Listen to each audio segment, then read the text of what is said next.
महर्षि, इसमें एक प्रश्न था महर्षि। महर्षि, साधक को ऐसी अपनी आंतरिक स्थिति का तो हल्का हल्का अनुभव होने लग जाता है, जैसे कि मेरा थोड़ा सा क्रोध पे नियंत्रण हुआ है या नाम जप में मेरी रुचि बढ़ रही है।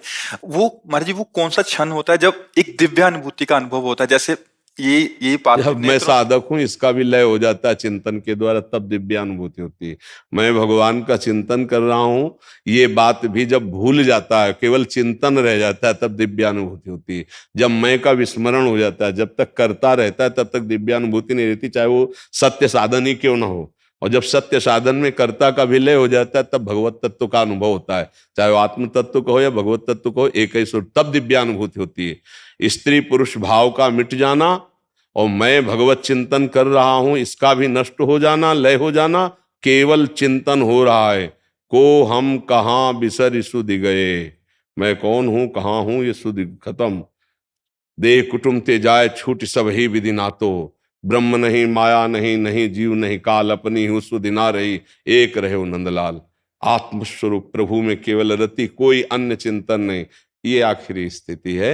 इसका वर्णन है। गोपिकाएं बस इशारे में उद्धव जी को कह रहे, कान भय प्राण में, प्राण भय कान में, ही में न जान परे कान है कि प्राण है, नाहि न रहो ही वहां ठौर, अब जगह नहीं रह गई। उधो ना ही न रहे हो ही माठ और। अब वो समझ पाए तो समझ पाए, जब मैं था तब हरि नहीं, अब हरि है मैं नाई। जब मैं था तब हरि नहीं, अब हरि है मैं नाई। केवल हरि ही हरि, मैं हरि का चिंतन कर रहा हूं, ये भी गया, तब वो दिव्यानुभूति होती है। वही भगवत स्वरूप महात्मा हो जाता है, चाहे गृहस्थ हो चाहे विरक्त हो। अब उसमें और भगवान में कोई अंतर नहीं। उसका मन भगवान, उसका बुद्धि भगवान, उसका चित्त भगवान, उसका अहम भगवान, उसकी चेष्टा भगवत स्वरूप, उसकी वाणी भगवत स्वरूप, उसका दर्शन भगवत स्वरूप, और वो भगवत प्राप्ति कराने में समर्थ होता है। जो ऐसा होता है, सातरति सातरति सा लोकान तार्यति मम भक्ति युक्तो भुवनम पुनातु, वो लोक के लोक पावन कर सकता है, पर ऐसा करना बहुत कठिन है।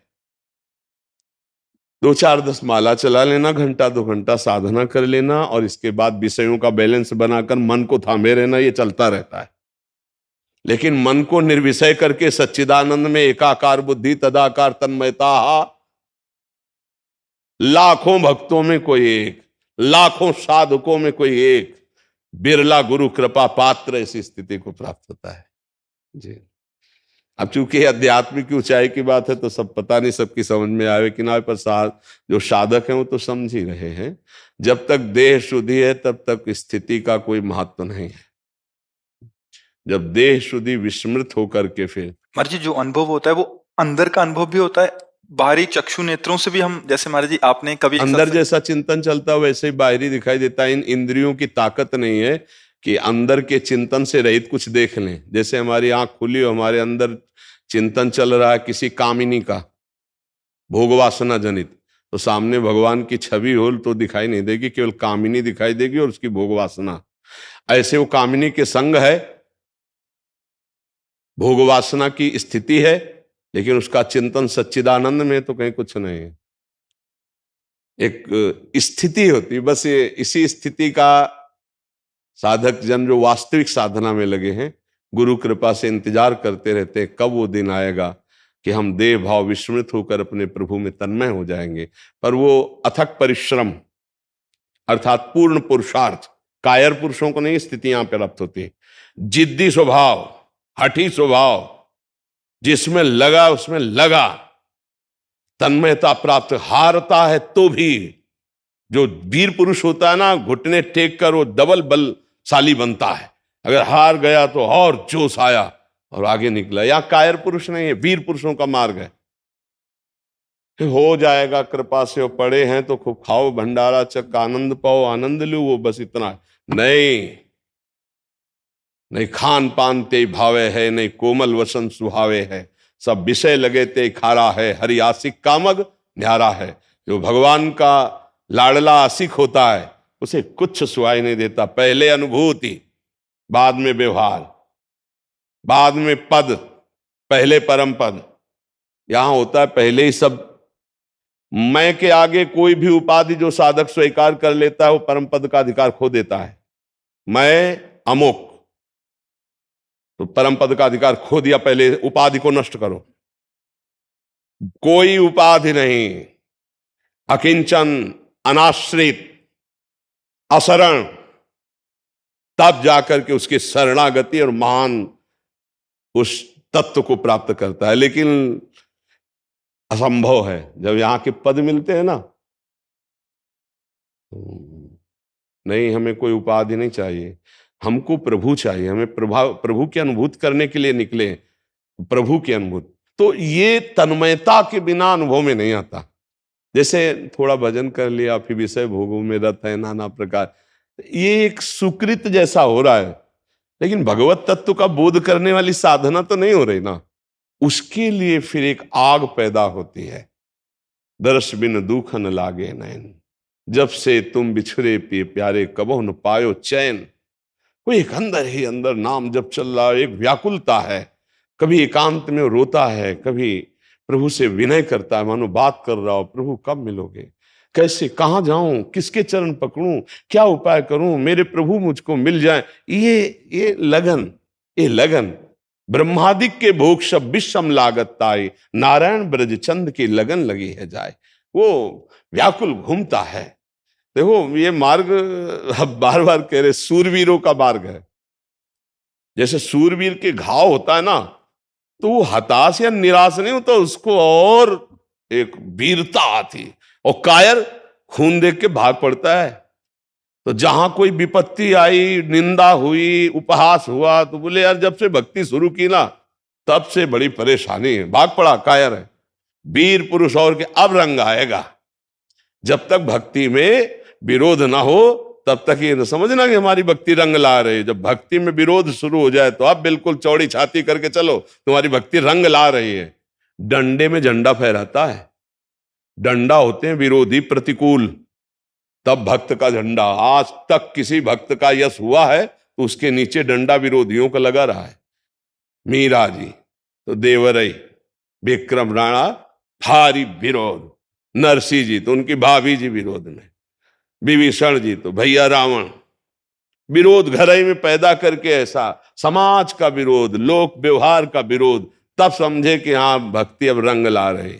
जब उपहास हो, गालियां मिले, हर तरह के संकट उपस्थित हो जाए, तब मस्त हो जाओगे, अब हमारी भक्ति रंग लाने वाली है, भरी मिलने वाले। तो ये कायरों का मार्ग नहीं है, ये सूरवीरों का मार्ग।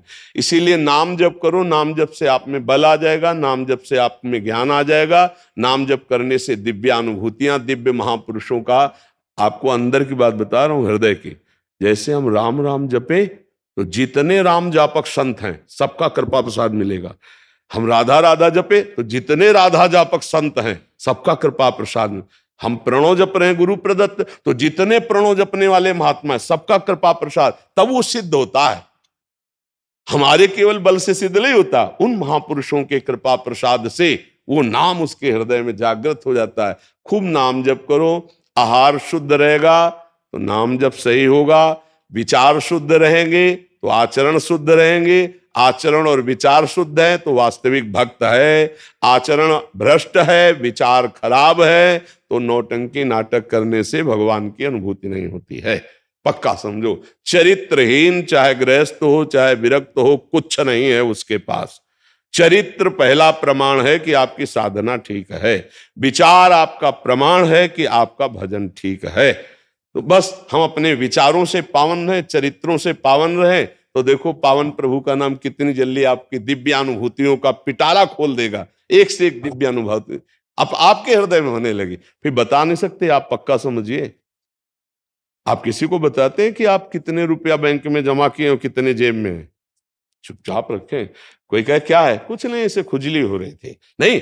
और स्वप्न में भी अगर एक महात्मा आ गया है तो माइक से बोलेंगे, हमें स्वप्न में अमुक महात्मा, क्यों, वाह भाई तुम्हें स्वप्न में हम, इसका मतलब अनुभूति नहीं हुई है, क्योंकि असली धनी अपने धन को छुपाता है। गांव का गरीब आदमी अगर 500 रुपया पाता है ना, तो 50 पैसा का उस समय जैसे पान लगता था, तो वो 500 निकालेगा, क्योंकि गरीब आदमी ना दिखाने के लिए कि मैं धनी हूं। और धनी होगा तो 4 जेबों में छोड़ो कि 50 पैसा है कि, अगर कम वाला निकालेगा, समझ रहे हो। जो असली भजनानंदी होगा वो जब बात करे ना, कहेगा भाई बहुत नीच और अधम हूं, बस आप सबकी कृपा का ऐसा। और जहां 2-4 माला होते हैं तब लगता है कि आप तो बाबा जी हो के उतना भजन नहीं करते जितना हम गृहस्थों के कहे ना कहे अंदर रहेगा।